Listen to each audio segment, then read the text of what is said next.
పనికి మాలిన ఎదవలు కూడా 4 యూట్యూబ్ ఛానల్ పెట్టుకొని కారు కూతలకు వస్తుంటే భరించాం, విన్నాం.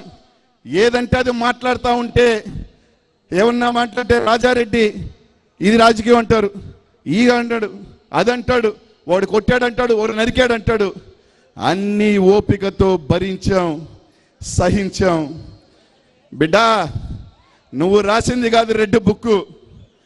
జూన్ 10 లోపల జగనన్న ముఖ్యమంత్రి అవుతాడు. ఈ మధ్య సినిమా వచ్చింది, సీలు చూసినావు కదా, సీలు.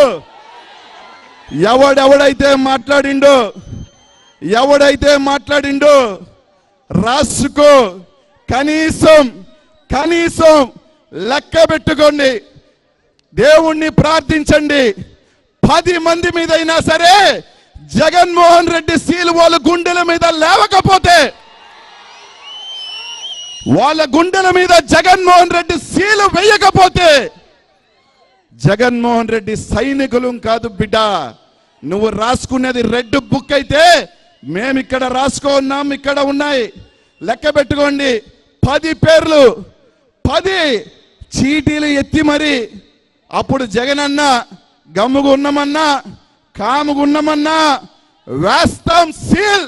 అవసరమైతే అన్న కోసం లోపలికి వెళ్ళేదానికైనా సిద్ధంగా ఉండి జూన్ తర్వాత 10వ తర్వాత జగనన్న సీఎం అయిన తర్వాత నీ రెడ్ బుక్ కాదు బిడ్డ, సీల్ రాసుకో. వేస్తా జగనన్న మీద జగనన్న పేరు పెట్టి వేస్తాం. కారు కూతలు ఒకడు సైకో అంటాడు, ఇంకోటి రకరకాలు అంటాడు, ఇంకోటి రకరకాలు అంటే చేత కాక కాదు, చెయ్యలేక కాదు.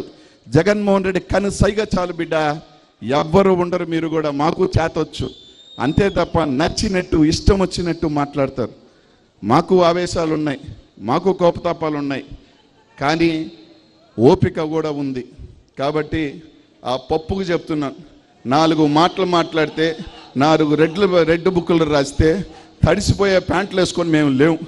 ఇక్కడ జగన్మోహన్ రెడ్డి అభిమానులు, జగన్మోహన్ రెడ్డి కోసం ఏం చేసేదానికి కొట్టి వేలాది మంది ఇక్కడ కాసుకో ఉన్నారు, సిద్ధంగా ఉన్నారని చెప్పి తెలియజేసుకుంటూ, ఇక్కడున్న ప్రతి ఒక్కరు కూడా ఆలోచన చేసి రేపు రాబోయే ఎన్నికల్లో శిల్పా కుటుంబం అందరికీ తెలుసు, డబ్బులు ఉండటం గొప్ప కాదు.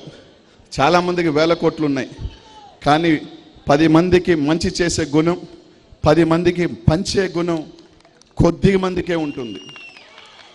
డబ్బులు ఎవరో నా ఇంటికి వస్తే డబ్బులు ఇచ్చి దులుపుకోవటం కాదు, అది ఎవరు కూడా చేస్తారు చాలామంది. కానీ కొన్ని సంస్థలు పెట్టి ఆ సంస్థల్ని కొన్ని సంవత్సరాల పాటు నడపటం అనేది చాలా కష్టమైన పని. అట్లాంటి పనిని ఈ రాష్ట్రంలోనే ఎవరైనా చేస్తున్నారు అంటే అంత మంచి పని ఇన్ని సంవత్సరాలుగా అది ఖచ్చితంగా శిల్పా కుటుంబానికే చెందుతుందని చెప్పి తెలియజేస్తున్నాను. కాబట్టి అట్లాంటి కుటుంబాన్ని దూరం చేసుకోవద్దు. నంద్యాలలో వైఎస్ఆర్సీపీకి సంబంధించిన ప్రతి నాయకుడికి 2019-17 ముందున్న వైసీపీ నాయకులందరికీ కూడా ఈ నియోజకవర్గానికి సంబంధించి ప్రత్యేకమైన అనుబంధం ఉంది అని చెప్పి ఈరోజు తెలియజేస్తా ఉన్నా.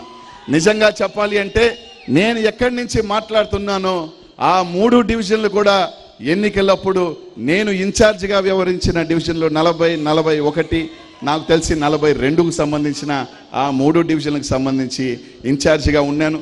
దాదాపు 15 రోజుల పాటు ఈ 2 వీధుల్లోనే అనుకుంటా మొత్తం తిరిగి నాకు మా అందరికీ కూడా ఇక్కడ అనుబంధం ఉందని చెప్పి తెలియజేస్తున్నా.